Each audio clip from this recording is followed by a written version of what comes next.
Well, hello there, camera. How you doing there, out there, everybody in YouTube land? Thank you for joining me this morning. It's what is it, the 14th or something, and it's the day before Good Friday. Let's see who we have here. We have Buzz Roberts. Buenos dias from Santa Cruz. I have a song called Santa Cruz. I have to play it sometime. Anyway, thanks for joining us, Buzz. And Jim Rolfe, really nice to see you present. And there's Gail Severson and Mark Wilkerson. Greetings from Clint Strong. Of course, Buenos dias from Santa Cruz. I have a song called Santa Cruz. Oh, sorry, my bad. Wes is running the knobs back there, and it can be confusing. Anyway, greetings from Clint Strong. Remember me. Of course I remember Clint. And Mark Wilkinson, Dallas, Texas. Yeah, Clint, fantastic player. Fantastic.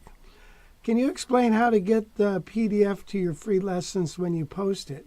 It's under the resource button. Hit resource and it'll give you the PDF as well as giving you tracks if there are tracks for that particular lesson. So that song was called Lady Bird, and I prepare for these things, kind of sometimes the night before, sometimes just in the morning, And so I got everything all done and stuff, and I remixed that track and, had it really sounding cool. And then I couldn't get the damn thing to load onto this MP3 player, and it's like, geez Louise. And I worked on a couple other tracks, which we won't be using because I can't get them loaded in. So you don't want to hear my problems with this, but it just drives me up a wall. Ann, hi Ann. How you doing? Ann from Canada, I believe, right? Lefty 54, Arthur Hirich, happy Thursday from Cranberry, Texas. Cranberry, not Berry. There is no resource button on that lesson. On what was it? A day in the life of a fool, and there's no reset. I don't know. We'll check into that. Sorry about that. The web page is a work in progress in the Guitar College library. Like last night, I just was made aware that under the A minor blues, there was nothing in there. So I uploaded all 6 or 7 videos of that with the tracks and all that. So under blues, if you hit A minor blues, some really cool lessons, I don't mind saying so myself, that are pretty doable and for most people. And so you should check them out because they're very cool. And we have Wes working the board here. What's happening, Wes? Hey there. I am scrambling back here. He's scrambling. Yeah, the audio for that first song was weird. Why? What? Track. What? I couldn't hear the track very well. I don't know what happened. Well, you turned a knob. It's all about the knobs. Well, it's like we need to go back through this thing and readjust everything. Because like sometimes the gain knob's all the way up, but then the fader's all the way down, and then the other track, the fader's all the way slammed, and then the gain's barely on.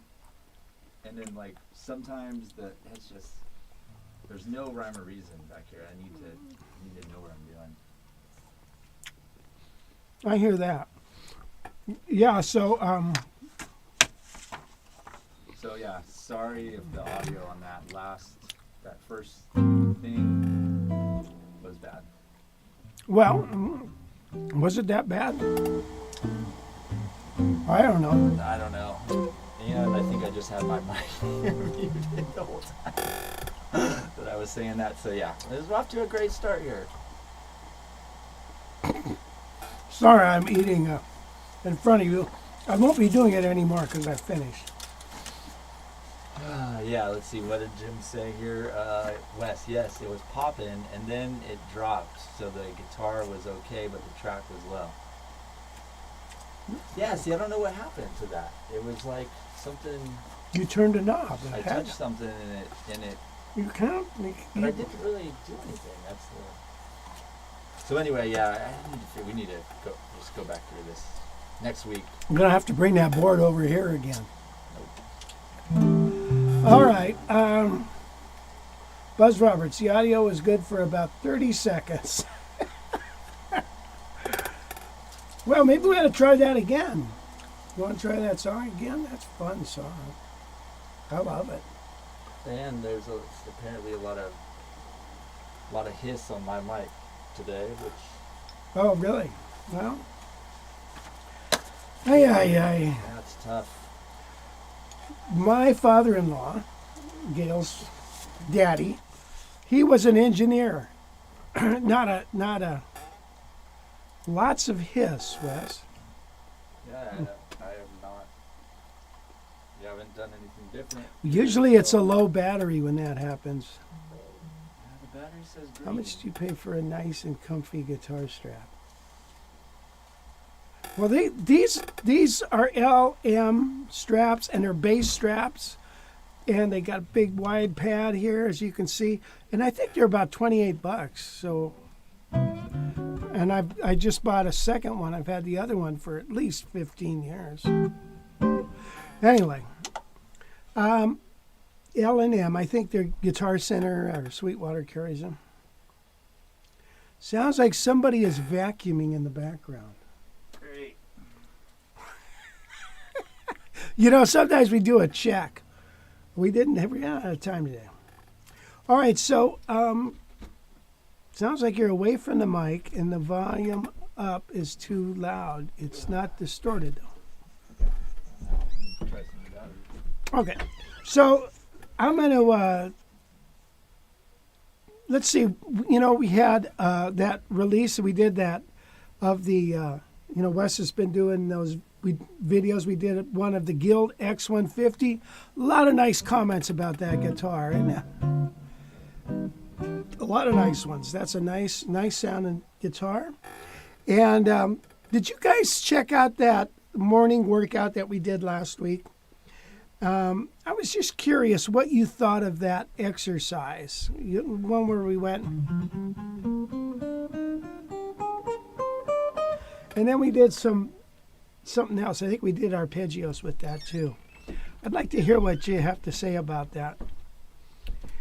So we have an upcoming video on this guitar, the X700, top of the line. I think this guitar sounds pretty dang good.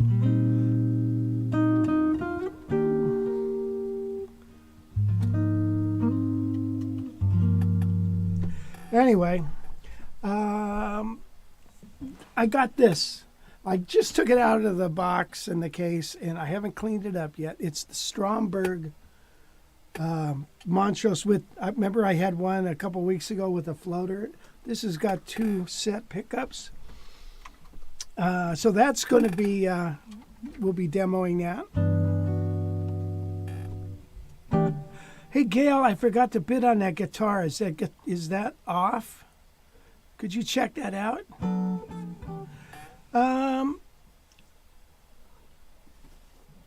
Let's see. What else? Dirty Dozen jazz chords. Those are on sale now, and I'm going to talk about those a little bit later. And if you saw that video that we did of the Tal Farlow versus the Heritage 550, a lot of nice comments, a lot of people commenting on that.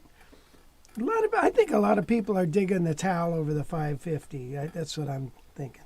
But man, I listen to them, I think, geez, man, they sound pretty much the same.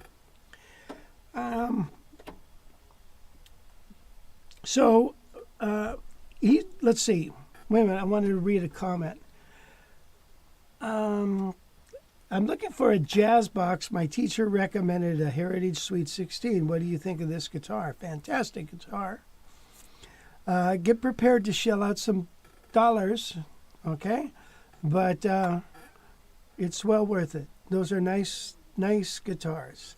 They're like a mini L5, kind of, you know. Solid top, solid spruce top, solid maple sides and back, you know, real nice 25.5-inch scale length fretboard. It's almost like a Howard Roberts custom from the 60s.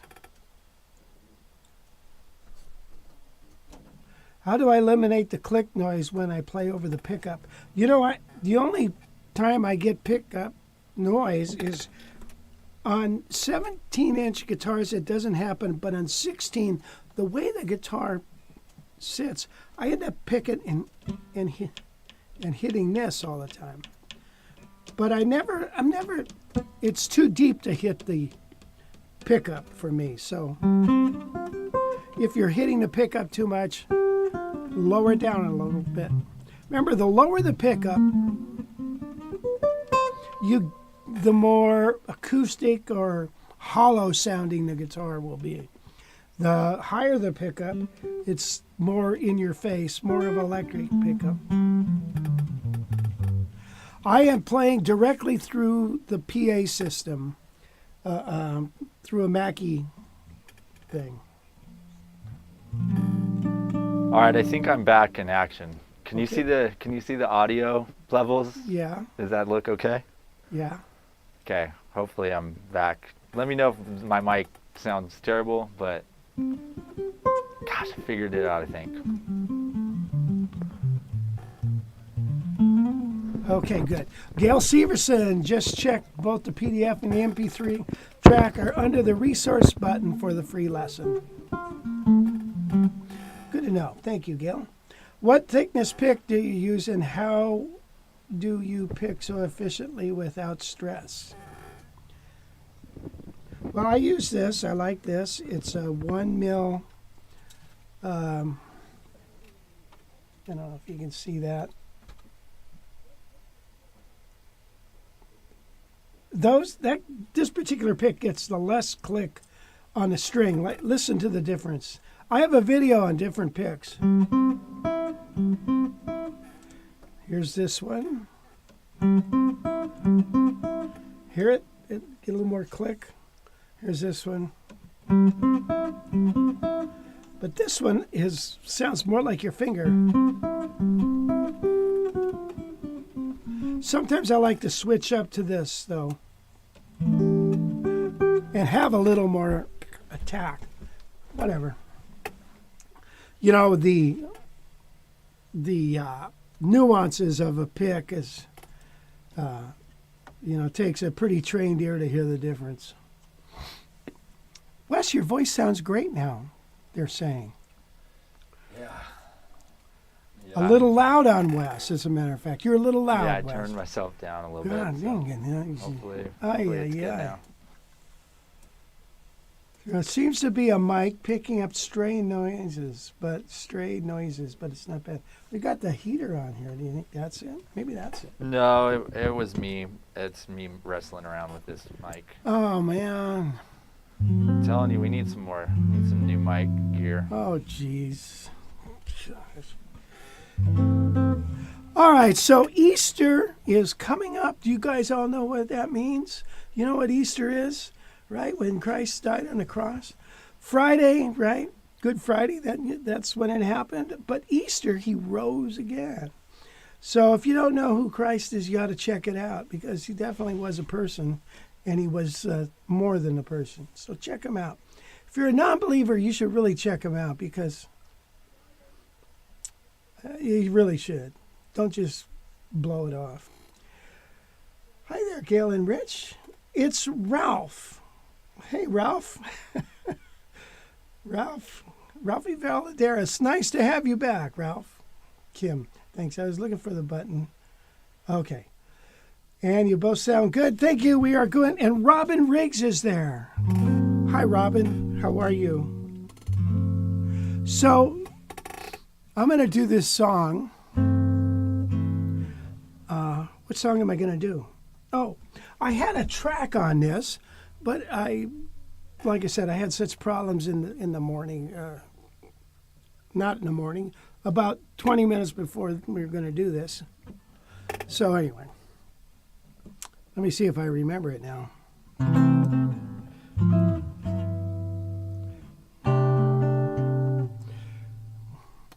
Wait a minute.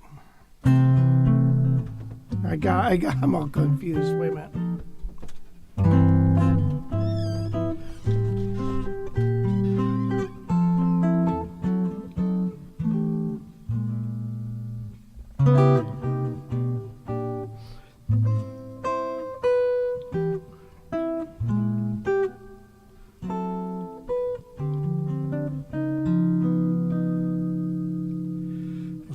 Where'd it go?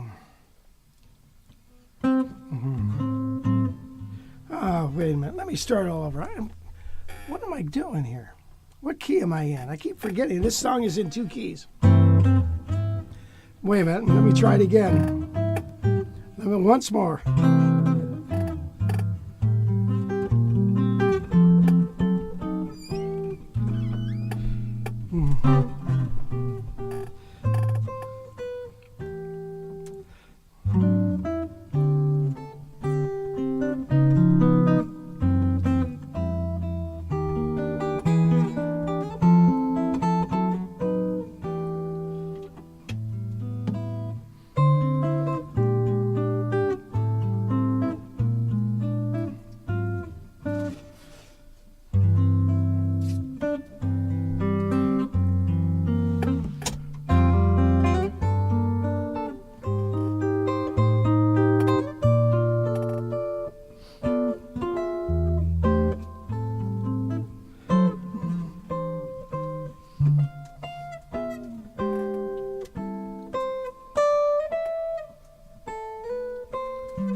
Oh, wait a minute.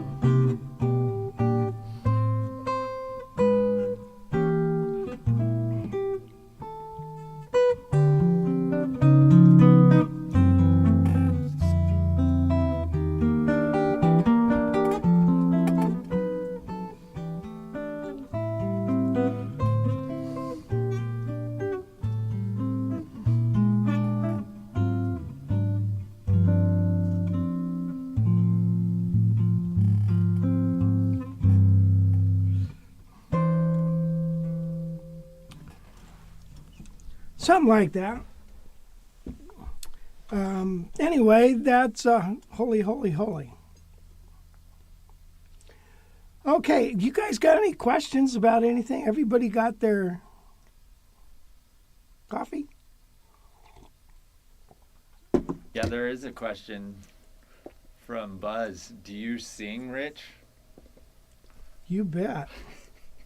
He sings very badly. No, he's a good singer. You got a weird voice, weird singing voice. Sure, I sing, man. Let's see.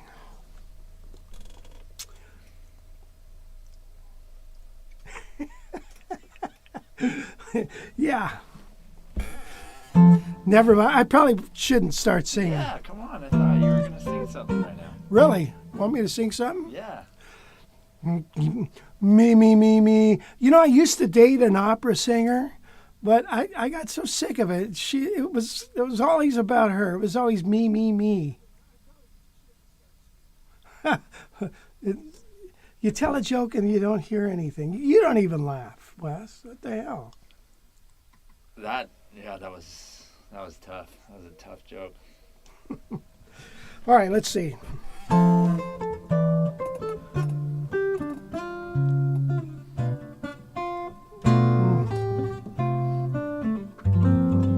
Gosh. Georgia, Georgia,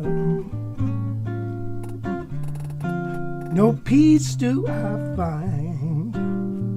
It's just an old sweet song keeps Georgia on my mind. I said, now Georgia, Georgia, no peace do I find. It's just an old sweet song keeps Georgia on my mind.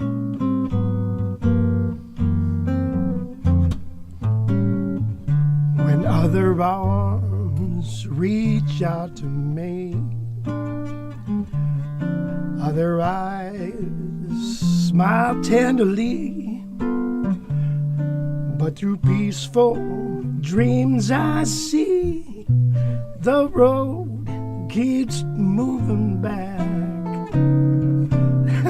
to Georgia. Georgia, no peace do I find. It's just an old sweet song keeps Georgia on my mind. I said an old sweet song keeps Georgia on my mind.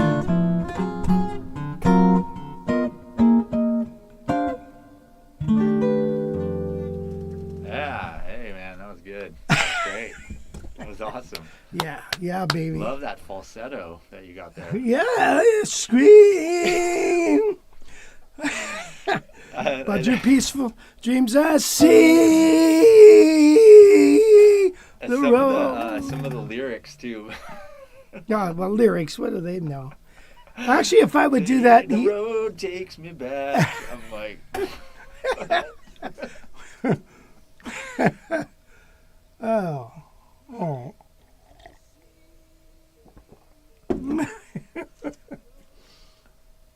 What am I hearing? The playback there?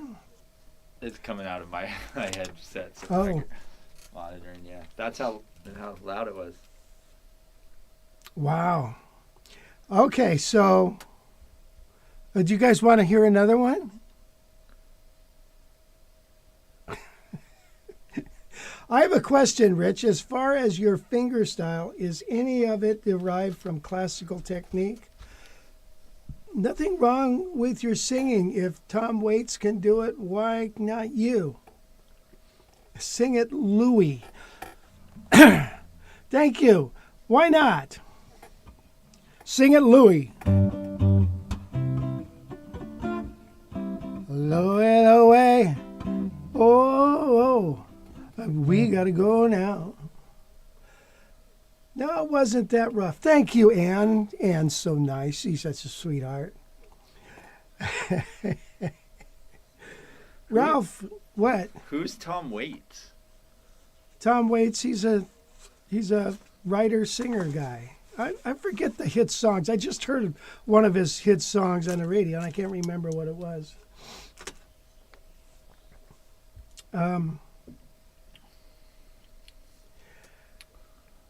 Let's see. We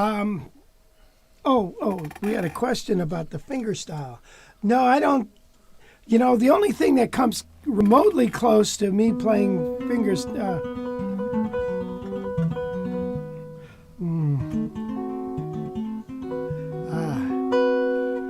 is that kind of stuff.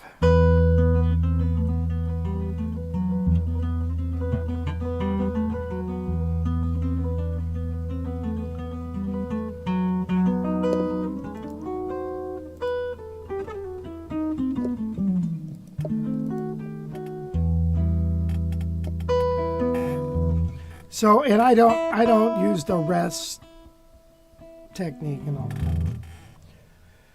If you know what I mean. Wes, I'm gonna. What's going on with this guitar? There it is.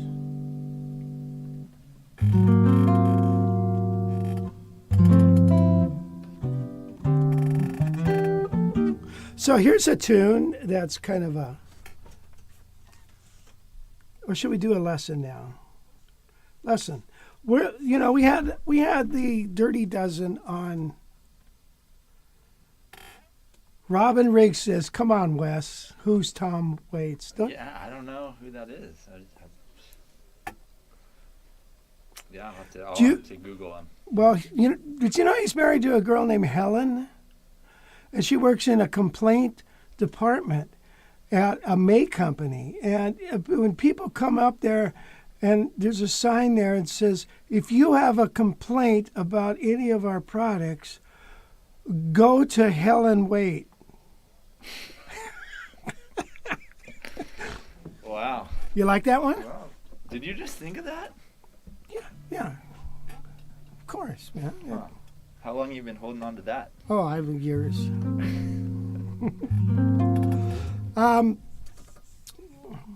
So anyway, where are we at? Saturday night is the loneliest night of the week. That's one of his songs, I'm guessing? No, that's a Sinatra song. Get it with it, Wes. What's his I don't know. What's his claim to fame there? I don't know. Ask. Robin, what's the Tom Waits song that I need to play on Spotify? Yeah. So, Rob Riggs, what is a good song for Wes to hear? Timmy Yanks, not Yanks, Waits. Like now. Tom Yanks. All right. So here's a song that's fun. All right. We all know this one. I have decided to follow Jesus. You know that one? I do, yes. Mm-hmm.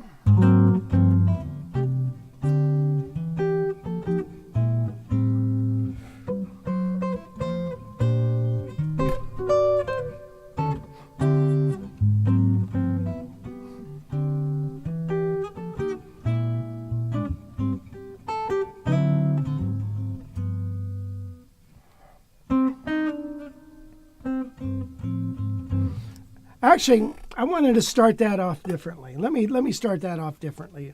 I played the wrong lick for. I did it in another song, and it belonged in this song.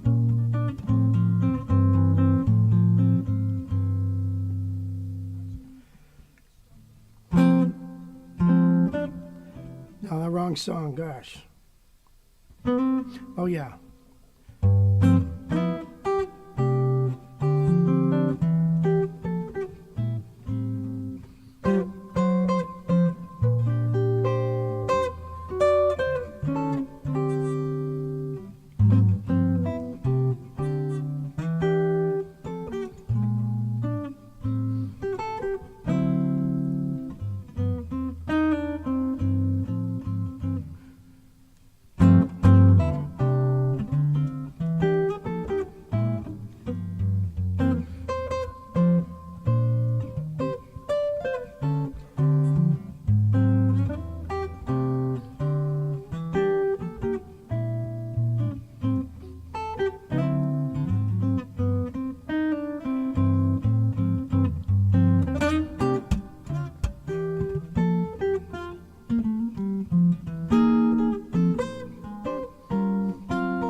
Anyway, I had a track on that too, and kind of fun thing to do. But anyway, Are those songs on your that piece with my guitar album? no. No. Holy, Holy, Holy is on the gift. And it's kind of neat.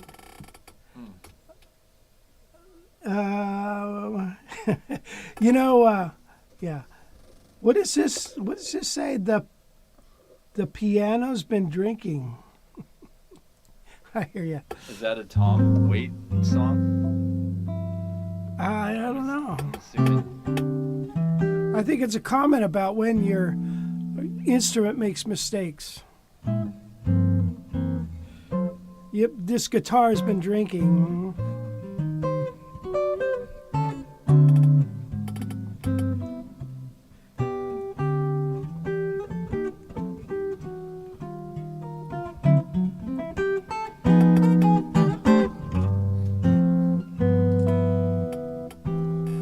Anyway, nice little sound. Let's see. Yeah, I'm gonna try to post the Fingerstyle album, at Peace with My Guitar, which has a lot of your Christian fingerstyle songs on Sunday, on Easter Sunday. So if you Good. guys want to mellow out and listen to some God songs, it's a good way to go. Yeah, God songs. I like that.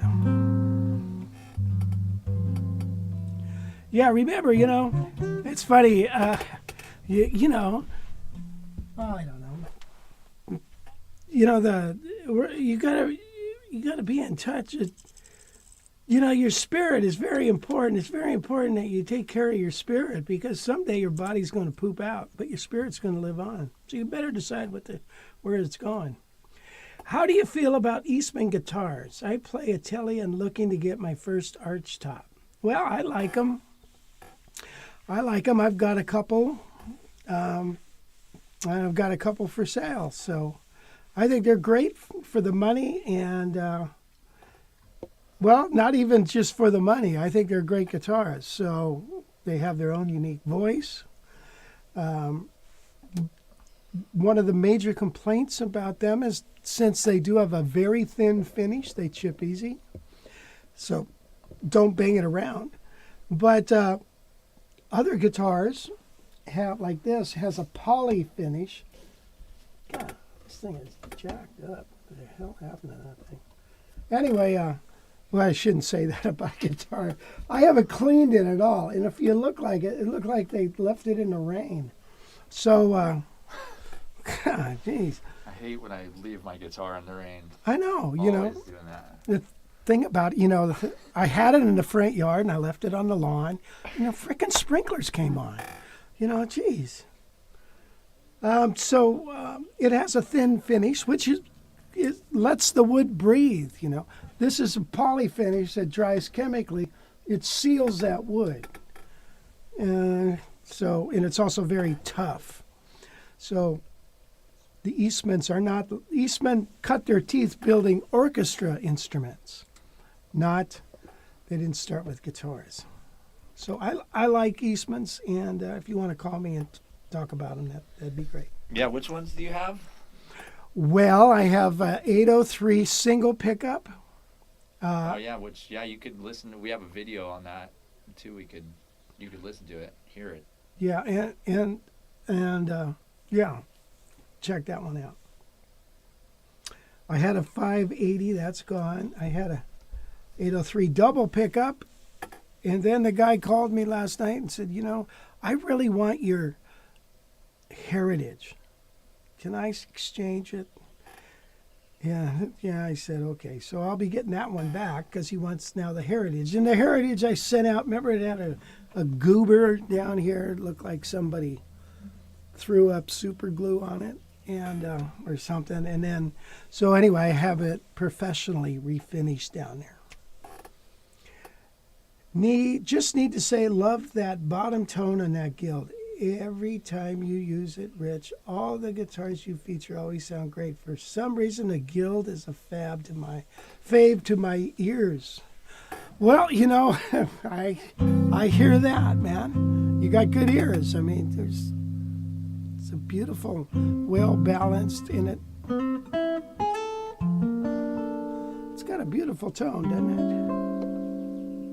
it? That guitar too. When the other day we shot a bunch of videos, and that guitar sounded the best out of all of them. Even like compared to the Tal 550, that thing just has some life and character. It's got its own unique voice, doesn't it?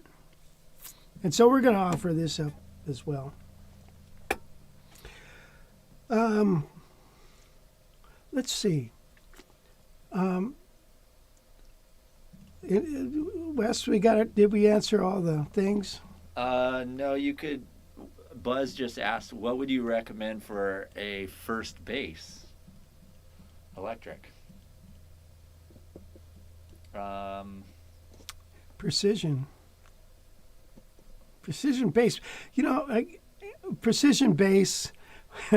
when the electric bass came out, I remember this. They didn't call it the electric bass. They said Fender bass or precision bass. Hey man, do you play Fender bass? Upright player. My mother was married to a guy at the time who was an upright player, and it was a short marriage. But he went to my teacher, Bill Euchre, who you guys know, Jim and Rob, and said, Rich needs to learn the standards. He needs to learn all of the standards before you start teaching him all this rock and roll stuff. Learn the standards first. And so Bill Euchre did teach me a bunch of standards. But anyway, so he was musically hip. But he first got a Fender Precision from Ernie Balls in Thousand Oaks. And he would get a call, and they would say, are you playing, I want you to play Fender bass on this. You know, because that was the only bass. So precision bass has the sound that I like to hear. When I hear a Fender Precision bass, to me that sounds like a bass. You know, I have one of these 6-string basses and stuff, and I've had some other basses, but when I hear a Fender Precision bass with flat wound strings, I go nuts. I like that sound. So that's what I would get. Okay, anything else? You know, I like the. You don't like a jazz bass? Not really. Jazz bass? No. I don't like it as much. It's more of a solo instrument than a bass to me, and I don't like it as much. I am a big fan of my bass. What's that? Remember I got that, it's a Jaguar bass. Oh, that was nice. We Yeah, that's bought right. that at Lightning Joe's. Yeah. The thing I like about that is it has the P-bass pickup and a jazz pickup on it. So you kind of have the best of both worlds there. Yeah. You know, a bass that I really liked, that Mike Carr had one, and he let me borrow it to play with John Flynn, you guys from Thousand Oaks. And it was a 57, I think it was, Fender Precision bass with one pickup. God, that was a nice bass. Man. Okay. Wait, we got a question here from Mike Rose. What are your thoughts on a Heritage Eagle mahogany? Sweet. Yeah, those are really nice. They're very nice sounding. They're not as appealing looking at them.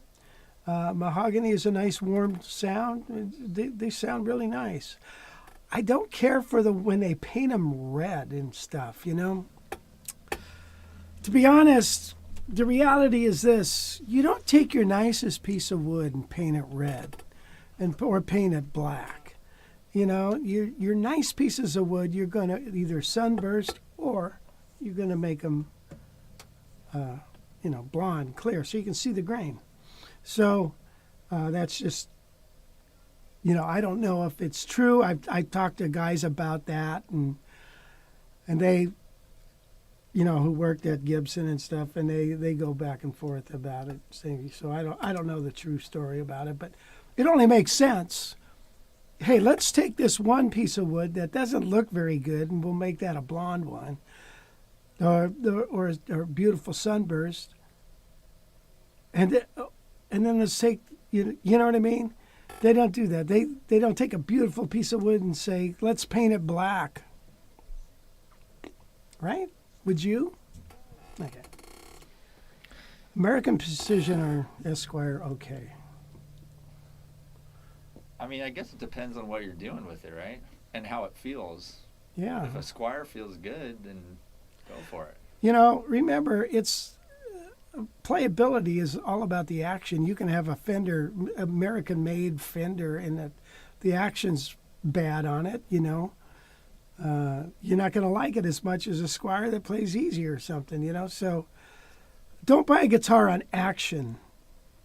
To buy it on the sound, the way it feels. The action can be fixed and accommodated. I have that Squire Telecaster. You know what I'm talking about? I do. That thing plays so good. I love that thing, and I put it up against people's American-made Telecasters, and they're like, "Wow, why does yours play so much nicer and better and easier?" And it's all about setting it up. It's all about setting it up. Bingo. Although the only thing I could say though is sometimes the necks on the Squires feel like you might get a splinter. They just don't. I don't know. I like that when the neck is shiny and it's all polished out. Yeah.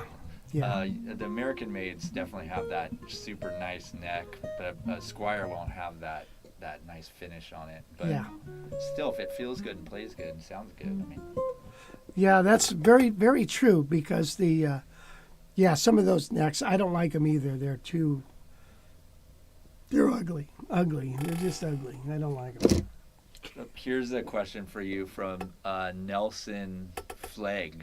How do you practice playing fluidly on chord changes?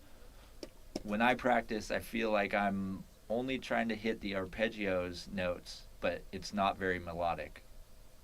Good. How do you practice fluidly on chord changes? Okay. Well, one of the things that you do is stay away from using band-in-a-box for not all of the time. Just get out your trusty little metronome. All right, let's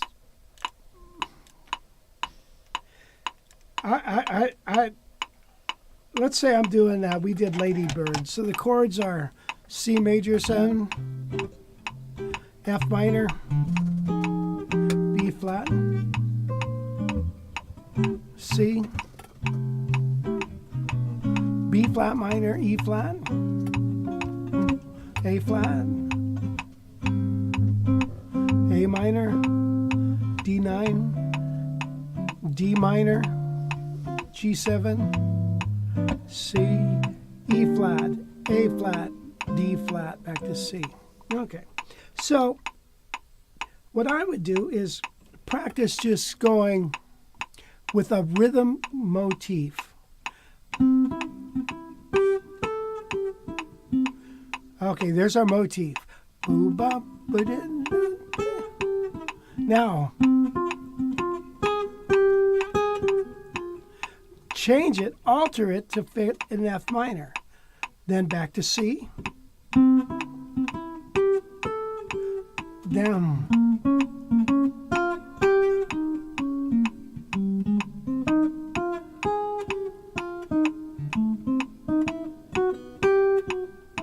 D minor.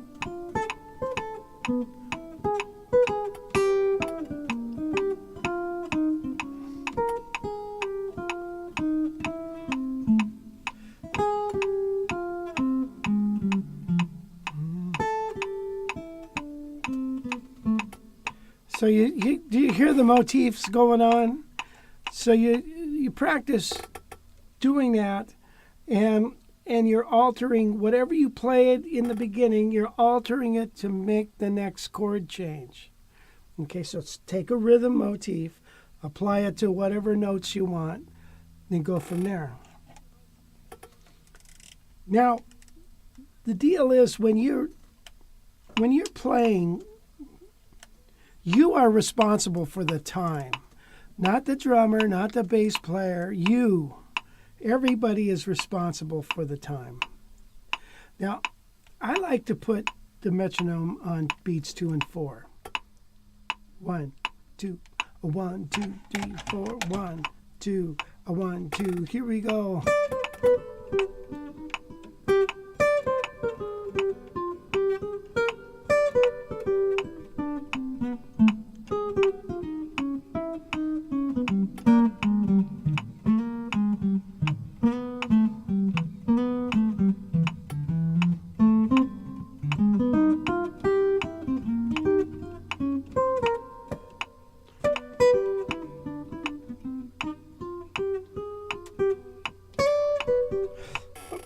Here's another idea: is you play a call and response thing. Since especially you got 2 measures, on the C chord, and then F minor to B flat is 2 measures. So you can play one lick and then answer it. 1, 2, 3, 4.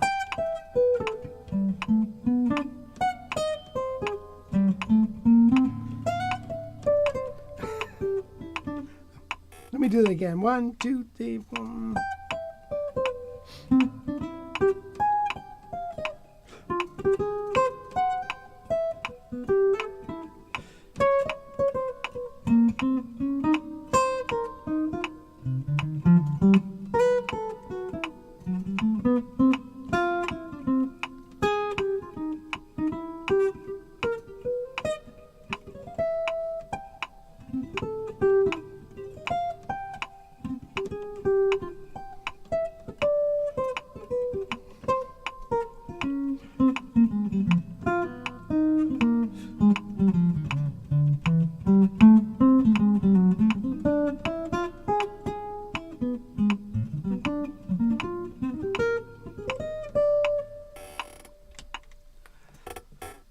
So that's a good way to do it. Something like that. So so apply a rhythm motif. Anything else, Wes? Where are we at here? You got some news today? You gonna do the news? Yeah, I do have some news.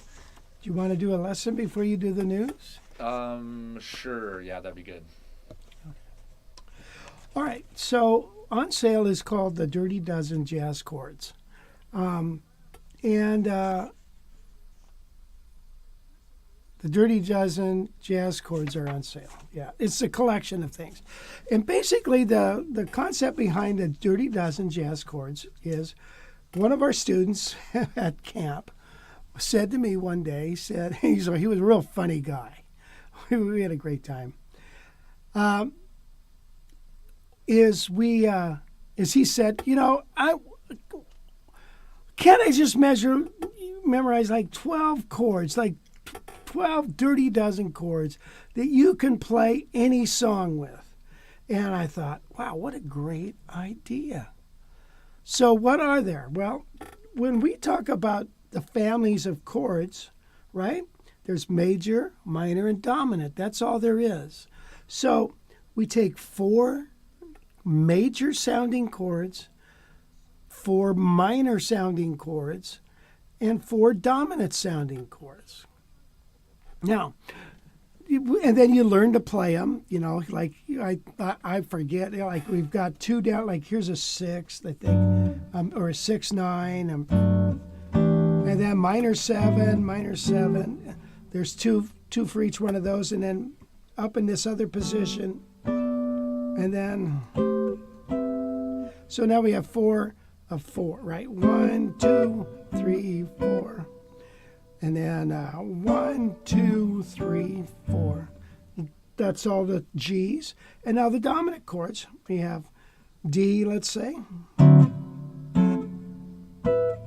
And then it's something really altered. So now when we're playing a song, when you're looking at a piece of music out of the real book, Most of the time, it's going to give you just the chord family. In other words, it'll say C major 7. So what does that mean? Does that mean play a C major 7? No. It means to play something within the major 7 family, or let's say, okay? The reason it just doesn't say C is because it wants it. You want to be somewhat hip, you know. Don't go like this. You know, blue moon, you saw me standing alone. You know, if it just said C. Now, if it says C major 7, then you had to play at least something from the family that's kind of jazzy sounding. All right, so when you see that, it's going to say that. Now, when you see let's say D minor, it's going to say D minor 7. Does that mean you play D minor 7? Yes and no. You could play D minor 6. You could play D minor 9, D minor 11. Doesn't matter. So in this case, we just had as our minor sounds, or maybe like this. And so then we learned to play our song like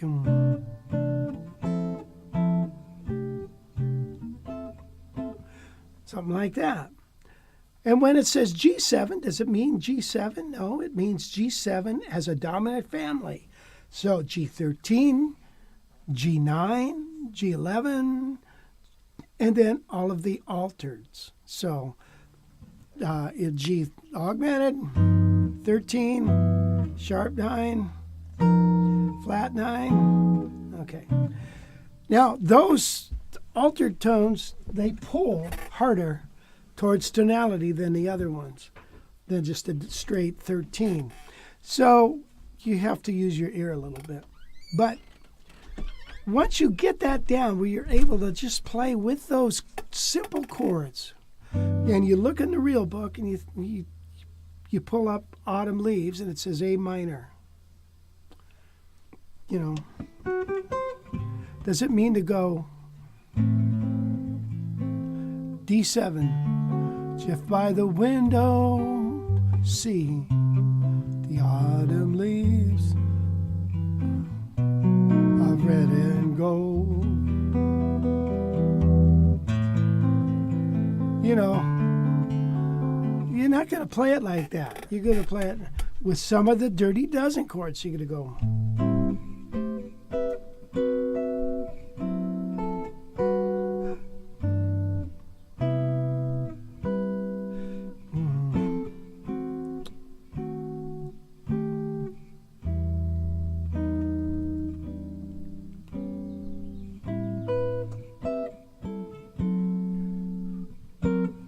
So anyway, that's the key. Is so it gets you going down the road of looking at a chord chart and saying to yourself, well, it says G7. Does that mean I have to play a G7? There's been so many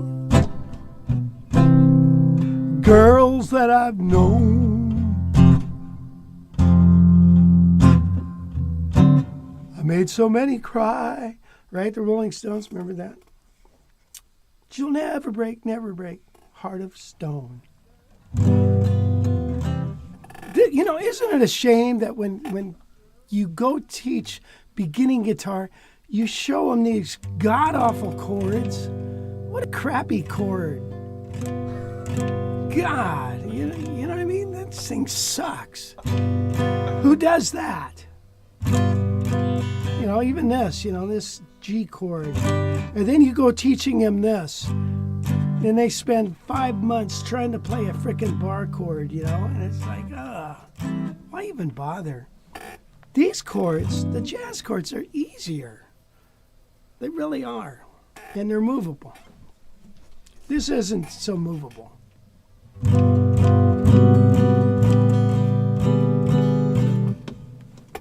I rest my case.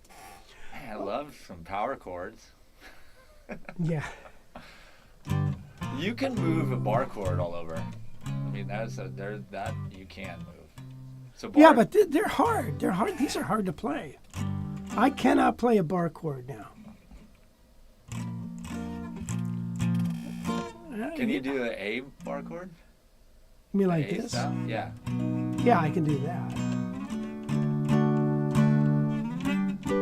There you go. Yeah.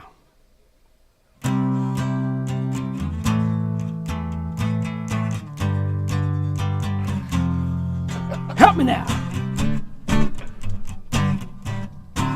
I'm going away till the midnight hour. Yeah. Get down with your own bad self.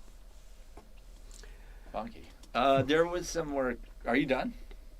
Yeah. I'm done. I'm done with the Dirty Dozen jazz chords. There was a question from Ann earlier that I missed. What model is the smallest heritage guitar?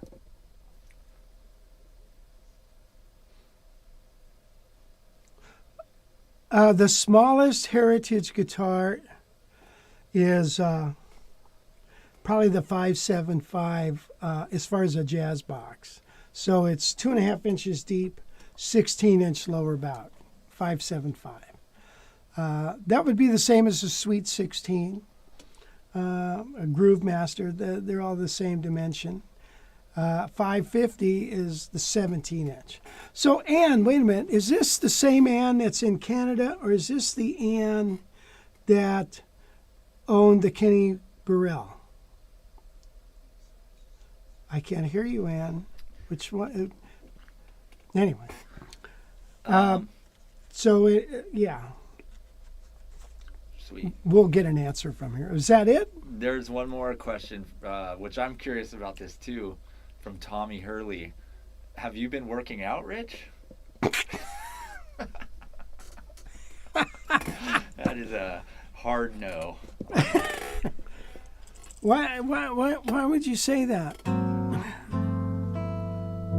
That's why I wear black. Just slimming. Yeah. That's what they say. No, I haven't been working out. Let's see. I have a few arrangements where I hook my thumb around the fretboard. With age, I've learned my thumb really does not like it. I agree. Yeah. Oh, there's Ann. It's Ann in Canada. Canada. Hi, Ann. A? You know what? Most Canadians love to play in the key of A. That's a joke. You know how they got the name Canada? Right? They put a bunch of letters in a jar and they passed the jar around the room. Everybody got to pick a letter. First guy picks a letter and he says, "Hey, I got a C, eh?"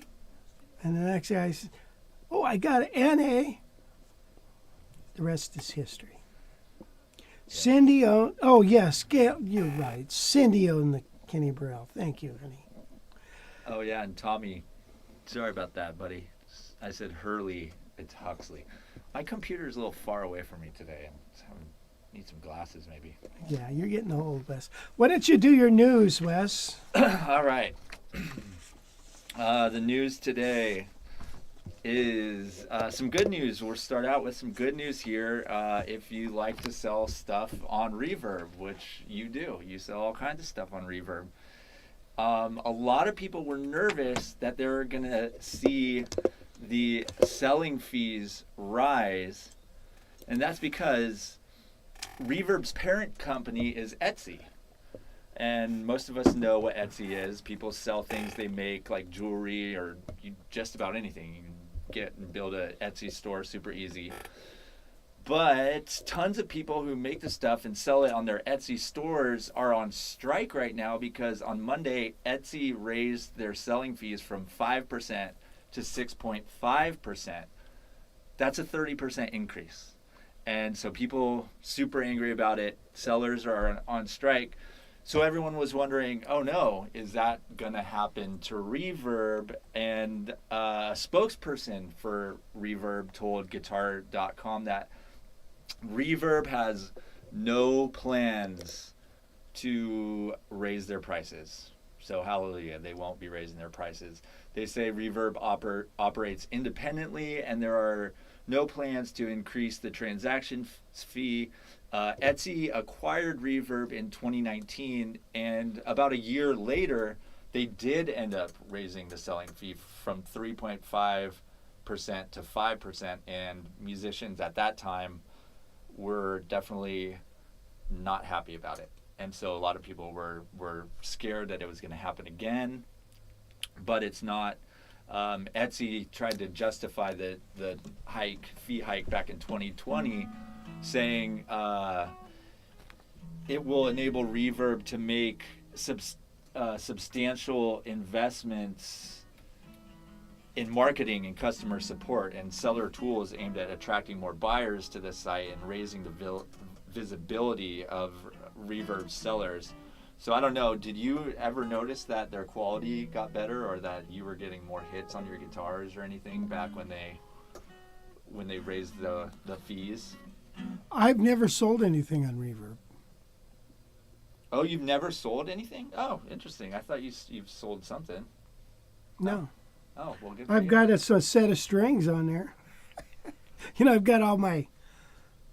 I've got 100. No, 100. no one's No. one's bought your Nope. lot of 120, 100. 10. 14s and 10s. Nobody's bought them yet. Oh, interesting. I was under the impression that you have sold stuff. You online. have. No, you didn't. Your landlord's guitar. Oh, I did post that. Yeah, I did yeah. post that a while back, but I got like one person that was interested, and they did not end up biting on that. All right, so we're always talking about guitar auctions here. Hey, wait a minute before we go any further about Reverb. Yeah. What cracks me up about this is even them raising the thing. What is their overhead? You know what I mean? Posting a web page and maintaining a web. Why do they have to raise their rates? It's not like a supermarket where their costs of goods, their labor goes up. Well, their labor might go up in Reverb and stuff. But it seems to me that why would you? I wouldn't even mess with that. 5% is plenty. When you talk about the millions and millions of dollars that go through that company, it's like, give me a break, Yeah, it's not like you really, I mean, the seller does all the work by Seller does all the posting work. all the writing and all the pictures, and That's right. I mean, all they're doing is selling advertising. That's why I was curious whether you noticed more people going to the site and checking stuff out, but you wouldn't have because you're not a seller. But that's what they tried to say they were using that extra fee with, is that they were going to promote Reverb more and get more people coming to the site through marketing. Okay. But I mean, that's something. How could you can't track that. I know. How can you? I remember when the first time I saw Reverb was at I think the Dallas or Arlington Guitar Show. Do you remember, Gail? It was one guy in a 10 by 10 booth with just a table there, trying to get people to get with Reverb. Now, they've got to have the biggest booth at the NAMM show, and why they're even at the NAMM show is beyond me. I guess people list new stuff there, but yeah, it's crazy. They have grown so much. I mean, it's inspiring. It's inspiring to see somebody start with nothing, create an idea like that, end up building it up, monsters, and then they sell it to Etsy. I don't know what they sold it for, but I would imagine a chunk of change. I bet you that was a big transaction right there. Yeah. Sure. So And I mean, it makes you wonder too if you could just start a new one why not? and charge 3%. Well, before Reverb, there was Guitar Bass. Guitar BASC. That was the very first one that I remember. And I actually sold a couple. I won a guitar in a guitar competition once. You remember that guitar? I won. Was it an Ovation? Yeah, and I sold it on I cut your guitar off. Okay, well, good, because I'm always finicking around. So, yeah, Now they went. I don't know what Reverb did differently, but GuitarBase.com just didn't take off the way Reverb did. Yeah, I mean, it makes you wonder if like you could start a new one of those and make it slightly different. You know, like there's all kinds of new kind of eBay-ish sites out there. You know, Right. But WC Ray Robin there says that Reverb has terrible customer service. Have you had to use their customer service at all? I have used it once, and I thought it was okay. I thought it was all right. But I tell you what, Reverb favors the buyer. Right. And if you're a seller, some guys will not do Reverb anymore, because what is happening is guys will get a guitar, and you'll see them on some of these unboxing things that guys get a guitar. Oh, I bought this on Reverb, you know, and they're unboxing it, and they're looking at it, and they're nitpicking every little thing, and then he says, I'm going to send it back. And it's like, it's... And then who pays for that shipping? The seller, probably? Well, I don't know. I don't think so. I think... Or does Reverb? No, I think the buyer has to pay for it. I'm not sure on that. Or it depends on the arrangement. So it's a little... You've never had to send a guitar back? No. What I have had to do is call up the seller and say, hey, this thing is... I'm gonna have to take it to my luthier to have this fixed, you know, or I've gotten guitars with bent tuners and stuff, and I think you can't unbend a tuner, you know. Once it's bent, you go to bend and it just snaps, and so I said, I got to get new tuners. Can you help me out on the price? And they'll do that. I've never sent one. Oh, excuse me, I did send one back. I bought a Guild. C100, something like that, of a thin body guitar, and I got it, and the neck was off at an angle like this, you know, instead of, it was going like this. It was like, I looked one look at it, and you go, there's no way you can fix this. And I wrote him back and said, this thing needs to be, the neck needs to be taken off and reset, and so I don't want it. And so yeah, I did send it back, and they were very understanding. They you know, so whatever. Yeah. Buzz there says that buyers do pay for shipping there. Yeah. Anyway, enough about Reverb there. But I was saying... I've got one more thing to comment. Sorry, Wes.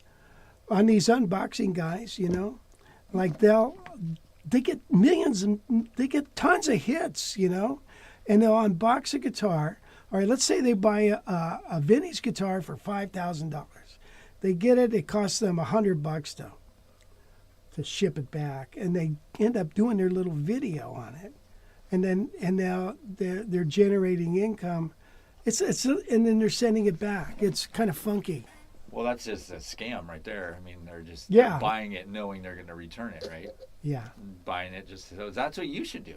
You should start buying a bunch of L5s and stuff, and we'll do videos on them and be like, It just really didn't turn me on. It just wasn't what I was expecting. Wasn't as described. Yeah. Robin Ray there says, if the return is approved by Reverb, seller is responsible for return shipping. Oh. So I guess if you complain to Reverb and be like, hey, look, this is not what I asked for. I see. Which that makes sense. That's kind of good. Yeah. All right. Anyway, are you? Yeah, I'm done. Go ahead. I'm comments? sorry. I'm sorry. So we always hear about these guitar auctions. I've featured several of them, and there's a couple more notable axes hitting the auction block here coming up soon. One of them is this guitar. This is Kurt Cobain's Fender Mustang, which he used in the music video for Nirvana's hit song Smells Like Teen Spirit. You're a big Nirvana guy. Hmm. I love them. Didn't they do that Tony Orlando cover, Tie a Yellow Ribbon? No? I don't. Okay, all right. I don't think so. Oh, I just Oops. passed it. Anyway, so there's the guitar there. So the reason I bring this up, this is a Lake Placid blue model with the kind of those stripes on it. Kind of cool looking. Bitchin'. Price tag. They think Julian's auction says this thing is going to go for $800,000. And it goes on sale May 22nd. So get your credit cards ready, people. So you might think 800,000 is a lot for a guitar, but that's actually nothing compared to the guitar right there that Cobain played during the Nirvana MTV Unplugged appearance, which was a super popular thing. They made an album out of it. So get this, in 2020, that Martin D28E sold for more than $6 million. $6 million. It set a record for the most expensive guitar ever sold at an auction. And that's way beyond any of the Beatles guitars. Yeah, look, it's got those cool knobs right there on the top. Oh yeah, well, that's why. So anyway, yeah. So the 800,000 is it's a bargain price. Right. So Yeah. so you can go ahead and get that.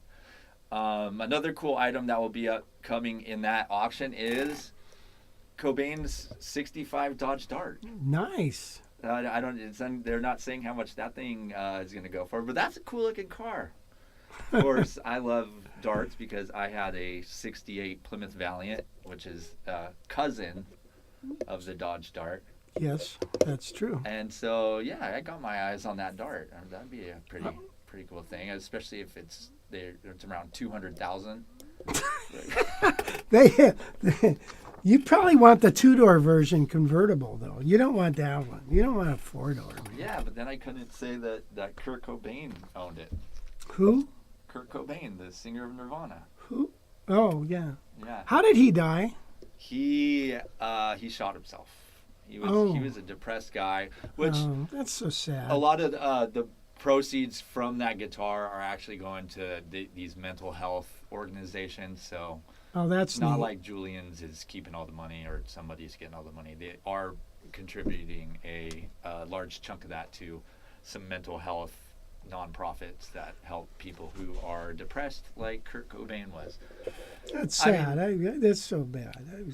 That was a shock when he did that. I mean, they were like the biggest rock band ever at that time, you know. Right.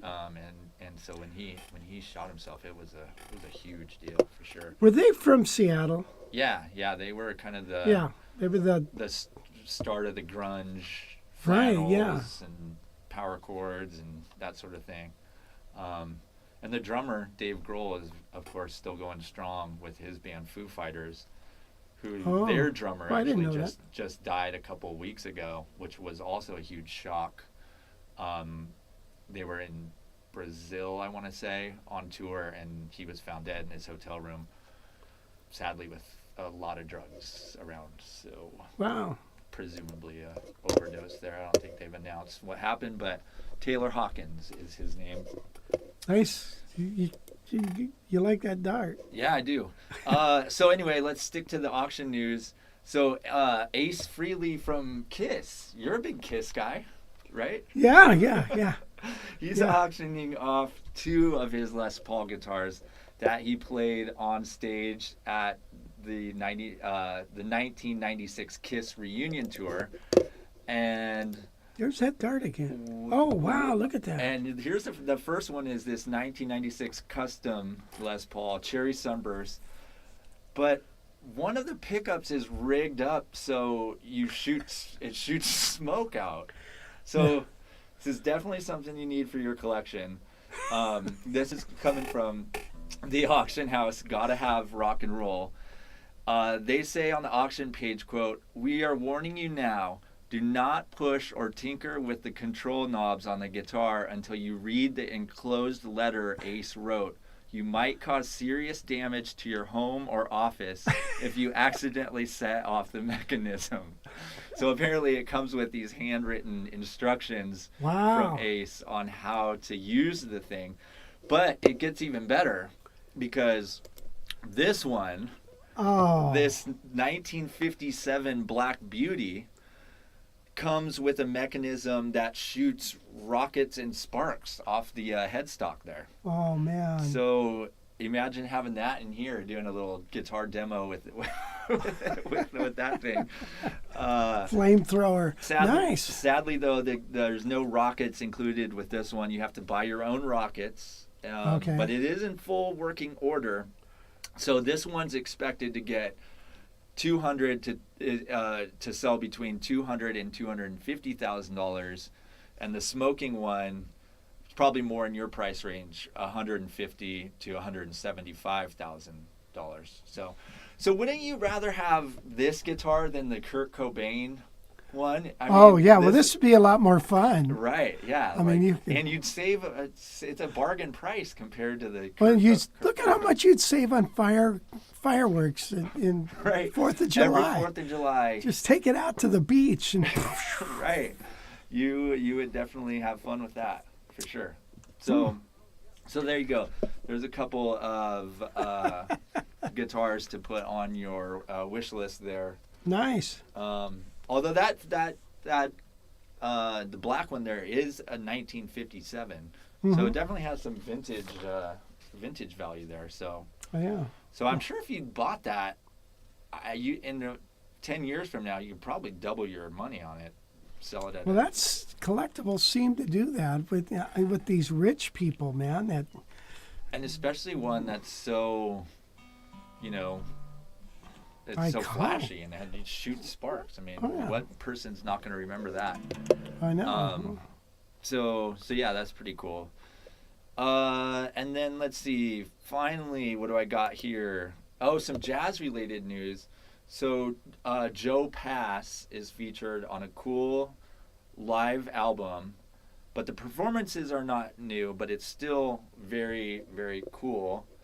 It is from the great piano player Oscar Peterson. Mm-hmm. It's called A Time for Love, the Oscar Peterson Quartet, live in Helsinki. So this was a performance in 1987 that was just a huge deal back then. The quartet features Dave Young on bass, Martin Drew on drums, and then, of course, Joe Pass on guitar.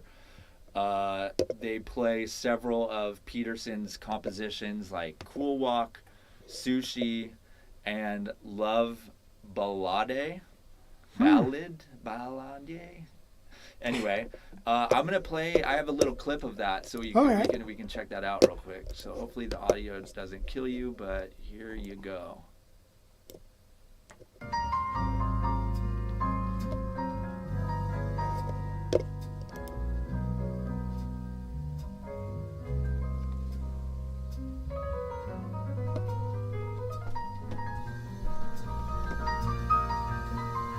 It looks fine.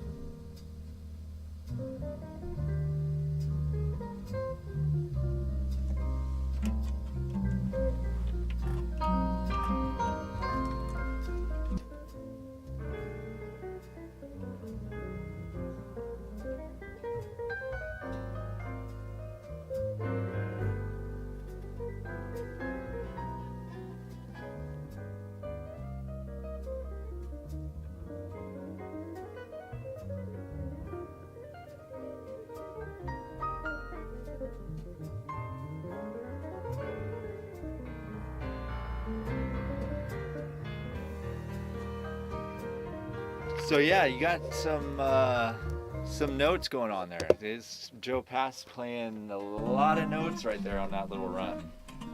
Yeah.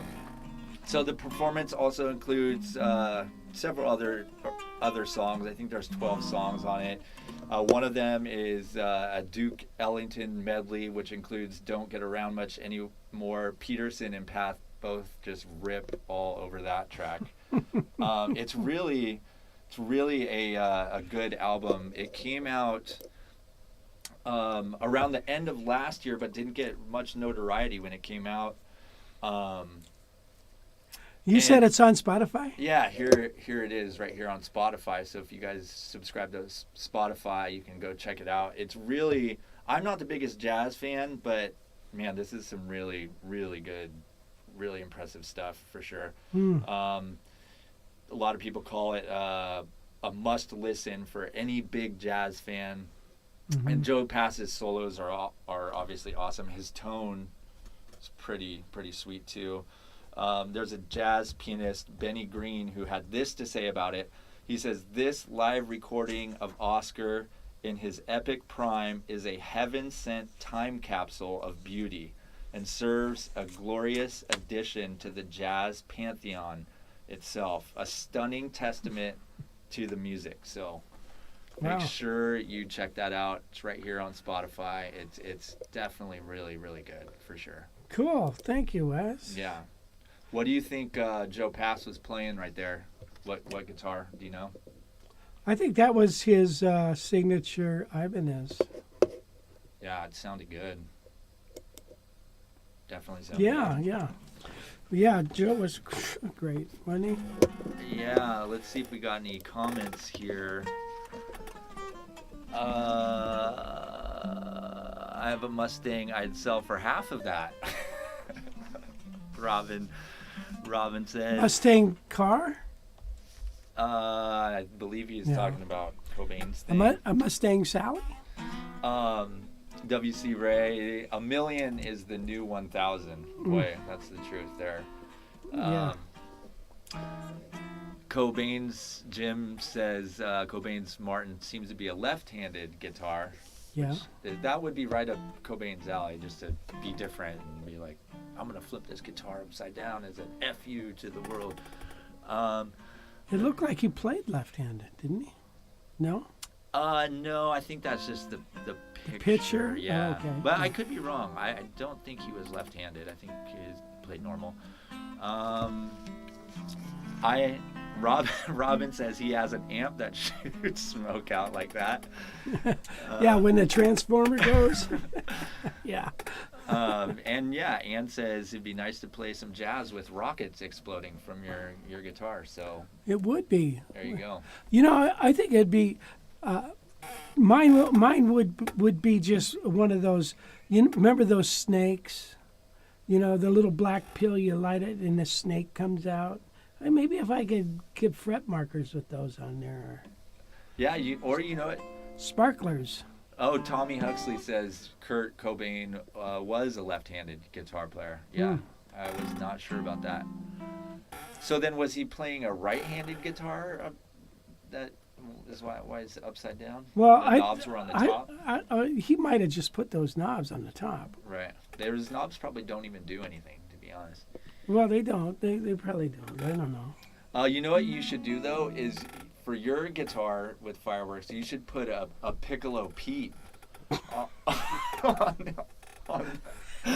the end of it, Yeah. and then go to town. So, yeah, turn my guitar on. There you go.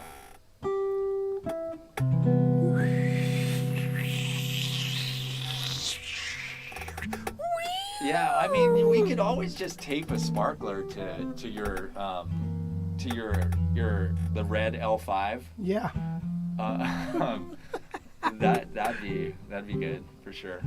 Yeah. I bet you that video, if you did that video would get a lot of hits. A lot of on hits. YouTube, so it'd probably be worth it. And it's red, so 4th of July. Yeah, so sounds like a plan.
Little Amazing Grace for Easter, okay? You know, that's everybody plays that song so slow. It should be a happy song because, right, His grace covers it all. So anyway, well, look at you guys. I think it's about time. Russ, are we done, you think? We got just a couple more quick questions here from Tommy Huxley earlier asked what that quilter amp was back there. Yeah, this is the Aviator Cub, 50 watts. It's got 3 inputs here. You put it in if you want a black face sound, a blonde, and a tweed. And then it's just a limiter. It's really neat because you can, well, we're going to do a demo on this, but you can turn down the speaker all the way down if you want to, and just have the, you can use it in your control room as a preamp to your stuff. It's got a gain, a mid, treble, and bass. So we're going to do a demo on that because it's a cool little sounding amp. And it's pretty, it's cheaper than the other, isn't it? Yeah, they have it as $650, what they sell it for the manufacturer price, and then I think we are going to sell it for like $579, something like that. Yeah, that's a pretty good deal for sure. Yeah, it really is. And it's got a nice, and you know what's nice? It's not so damn bass heavy. As a matter of fact, sometimes I think it needs a little more bass, and so I got to turn the bass up. But you know, a lot of times a 12-inch speaker is just so bass heavy. Let's see what else we got here. Oh, Tom Huxley says that's a beautiful amp, but I only play tube. All right, well, you know what? I'm getting an amp from Razor's Edge, and it's called the, what is it called? God, I forget. But it's got a tube preamp, and it's got 2 8-inch speakers, so I'm going to be getting that real soon to check out.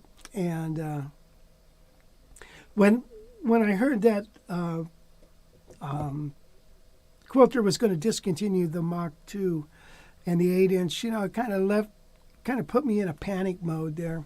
So, but I wanted to check out Razor's Edge on those, so we're going to check that out. And there's also the Peter Harkinson, the jazz amp. We'll check that out too one of these days. Robin Riggs builds amps. He builds nice amps. Why did Tommy also asked why did Joe Pass love blues in G? I think I don't know. He always said it fit the guitar well. So you know, you've got an open E string on the secondary dominants, and an open A and an open D. If you wanted to use that, okay. You have access to all this other stuff, so it fits the guitar neck well.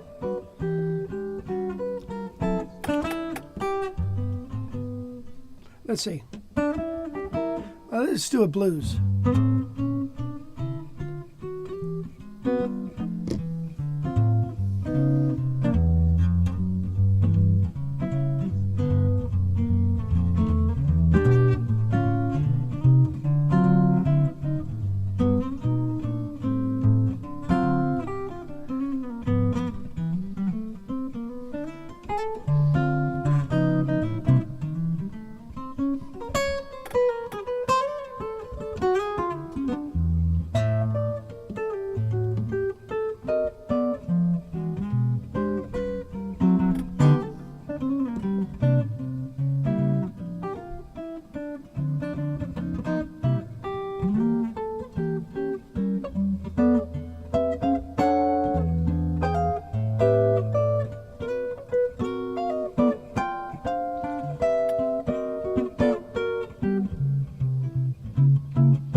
just fit the neck well, you know.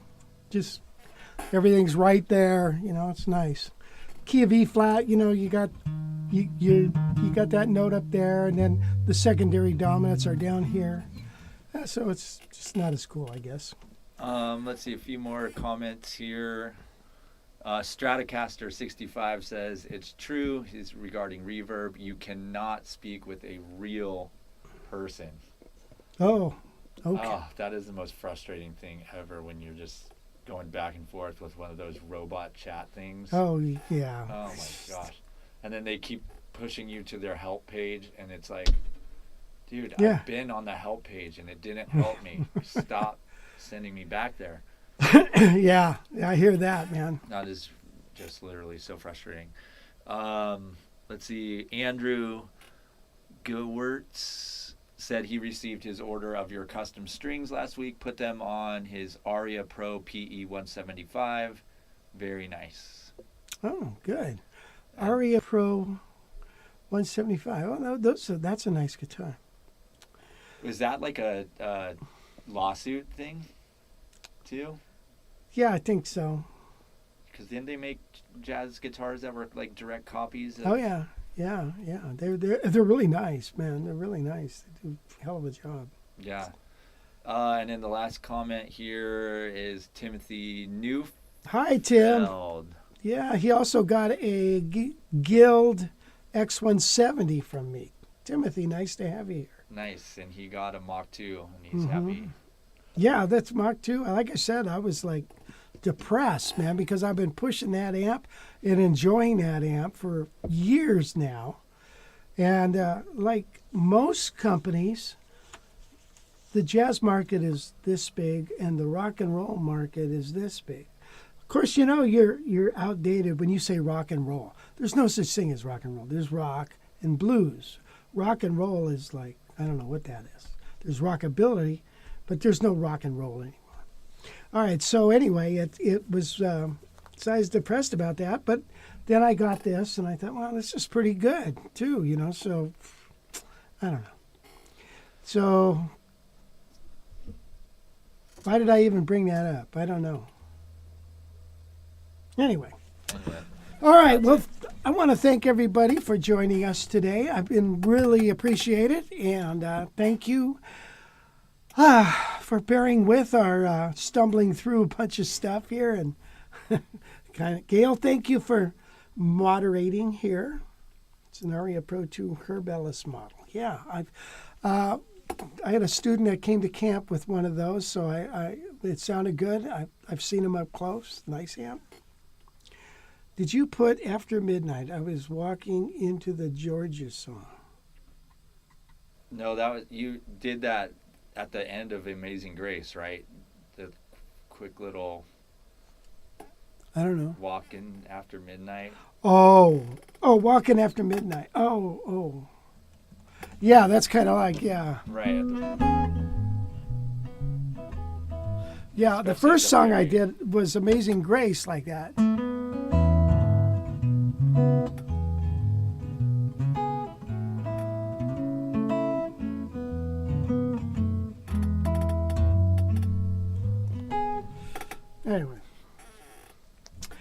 Anyway, well, thanks, Buzz. Let's see. I think that's about it. Again, thank you. Wes, thank you very much. And by the way, if you like what Wes does, with all those, the news and all the camera angles. All the bad audio. All the bad audio, if you like that, send him a bill. No, send him a tip, please. By the way, I did want you to make sure you took a look at that Tal Farlow versus the 550 on the Heritage, because Wes does some great editing on that.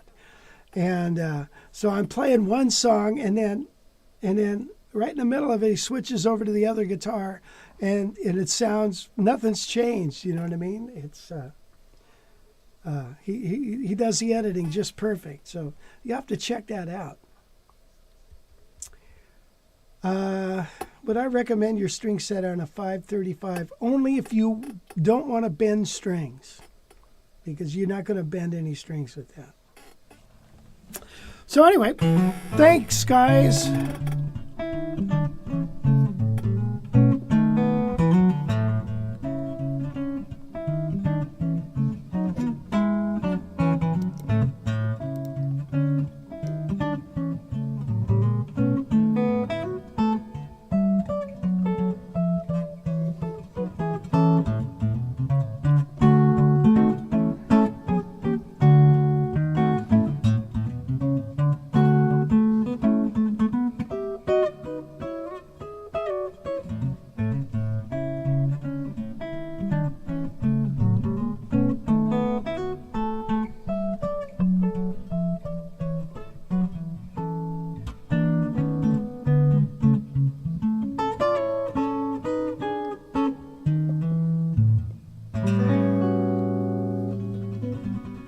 You know, I just noticed on this guitar,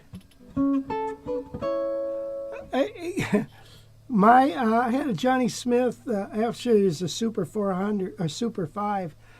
You guys might remember it.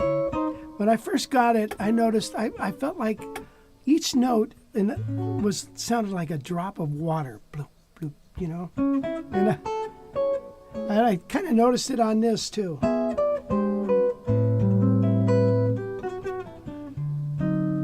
Anyway, again, thank you, and I'll see you later. Adios, bye for now. Happy Easter, by the way, yes.